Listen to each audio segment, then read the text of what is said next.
maalmahan waxa aad iyo aad wax looga xumaadaa ummadda Soomaaliyeed waxa dhaqan u ahaan jiray waxa jira culimada iyo odayaasha ixtiraamka mudan looma dhawaan jirin waxa laga ma sheegi jirin maxay culimadeennii hore khayr Allah siiye tarbiyadooda waxa kamid ahaa dadka caamada ah si ay maskixiyan wax u fahamsiiyaan oo ay xumaatada uga celiyaan meel adag ayay uga soo qaban jireen mesela culimada in la caayo ama wax laga sheego ayay rabaan culimadu inay ka celiyaan caamada oo aan culimada la caayin markaas waxay dhahayaan hadaad culimada caaydo naagta ka furmaysa naagaha jiciliso ma haweenka jiciliso ma hadaad culimo caayso naagta ka furmaysa oo maxay ula jeedaan edbinay ula jeedaano yaa kugu xiray horta islaantan naagtan ama haweeneydan yaa kugu xiray markaad aroos qabtid maxaad culimada ugu yeerataa aroos baa jiray gabadh baan rabaa in la nikaaxiye masaajidka bal hal aado culimada hal iigu yeero culimada ugu yeera maxaa rabtaa gabar ay nikaaxinayaan haye kaalib hal ugu nikaaxiye gabadha maxaa ka rabtaa caruur ay dhalaysaa qoys aan noqonayna khayr ayaa meesha ka soo socda khayrkaas hadayna culimo jiri lahayn gabadha gacanta iska qabsanayda adiga macruur iska dhali lahayd maya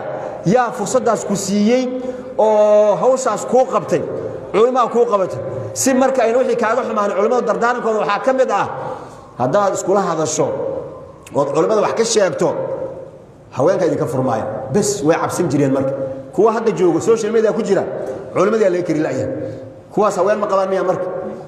hadayna hatta ka furmaynin oo asaga inay fur ay tahay markaad qof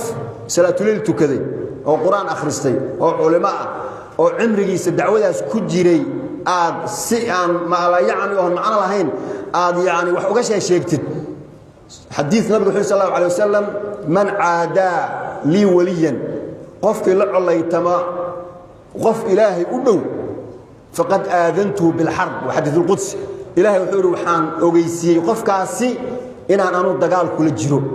دقال كل جيرو كاسمعي كينا يسمركا إن هدو إلهي دقال كل جالو عمرك إلهي كو بركين مايو أولاد إلهي كو بركين مايو توفيق إلهي كسين مايو مركا حالده مسهلنا waxaan ma dhalinyarada inaan ugu naseexayno iska daaya hadallada xun ee ku hadlaysaan maxay qof muslim in la caayo nabi muhammad sallallahu alayhi wasallam sibabul muslimi fusuqun qof muslim in la caayo waa faasiqnimo wa qitaalu kufr in la dagaalo waa kufr amma dadka la caynaayo wax laga sheegayo culimada gaar ahaan waxaan leeyahay horta cirdigeena aan sadaqaysano cirdigeena cidii wax inaga sheegaysaa inaga sheegto waxba yaan loo qabsanin waliba loo sheego hal yiraahdo waxba idin ma haysanay ay inta ugu badan caay kartaan caay waxaan taas uga daynaa Abu Hanifa ayaa soo raacay masaajid ka soo raacay markaas uu ay u qabsaday suu caynay uu la socdaa uu cayn Abu Hanifa imaamkaas weyn gurigiisa ayuu soo galay Abu Hanifa wuxuu inuu dhageyso albaabkan aan tagay waa gurigeyga hadaan garaaco dad ayaa imaanaya albaabka la furaaya adoo caynaysid haday ku arkaan waxbay ku gaarsiinayaan sida aad u badbaadid oo nabad aad u heshid albaabka garaaci maaye waan ku sugaayay haday caytin ku dhiman tahay inta caytin ku dhiman igu soo daa waan ku sugaayay ilaa ka dhamaysato albaab garaaci maayo intuu isku yahay xaan buu iska tagay marka maxay yeelay culimada xagee ka keeneen quraanka akhri xaali wa idaa sami'u lagwa haday maqlaan hadal ma la yaani oo lagu leeyahay wa idaa sami'u lagwa a'radu anhu way isaga jeesanayaan waxba kama soo qaadaan wa qaalu lana a'malna wa lakum a'malukum salaamun alaykum la nabtaghi al-jahilin إلهي بعد ذلك الحكومة دونا قف والبوح كسب أسرع إسكالة سلام عليكم لا نبتغي الجاهلين مركز على السي وذا عيدات الحكومة سجرة ذاتك قاركي وحيو باين فهم كيلو توسي أو ذا وحيو ملايان إن قال الراعو إن هرمر له جارايو وحسبنا معه النبي صلى الله عليه وسلم حل جيسي يا وحان عليه كل قريش هاي النبي ودين توشيء جاي وحيدهن وانكم راعي لهين لأنه يوجيه وحيو جارايو نبي إنه رلوي هاي الصادق الأمين إنه يهاي أخلاق في عنيا ويقانان وأسأل مديدنه وحين هدانكم راعنه كوا حاجة كاسه رجيله والدين تنعاد وضعنا وقلين كوا سندلاي وقالوا إن نتبع الهدى معك نتخطف من أرضنا هدانكم راعنه مال أنقلنا يا وينايا قالوا إن وحب بدين وين جيبناهم وقالوا إن نتبع الهدى معك نتخطف من أرضنا قال تعالى أولا نمكن لهم حرما آمنا يجبى إليه ثمرات كل شيء رزقا من لدنا ولكن أكثرهم لا يعلمون وحما قرنا يانا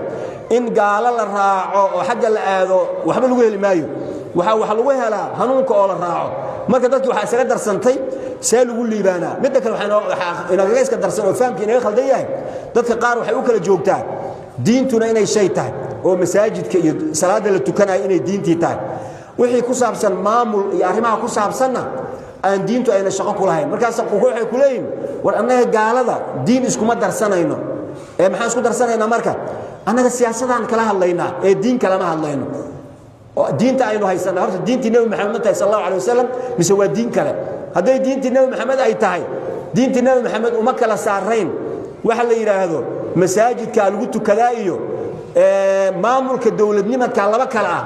idinku soo akhriyo quraanka akhri inna anzalna ilayka alkitaba bil haqqi suratu an-nisa inna anzalna ilayka alkitaba bil haqq quraan ayaan kugu soo dejinay nabiyow maxaan kugu soo dejinay litahkuma bayna an-nas bima araka Allah si dadka uu kala xukunto kitaabka loo soo dejiyo ka ku dhaay ka war marka walaadadu haday diin rabaan misalka ku ekaadeen هي قرآن كترتر هذه واقعنا سورة النساء هآخرين هذا آخرين إنا أنزلنا إليك الكتاب بالحق محادها مرك لتحكم ماذا هيسد لتحكم ما شان كجرت فلا وربك لا يؤمنون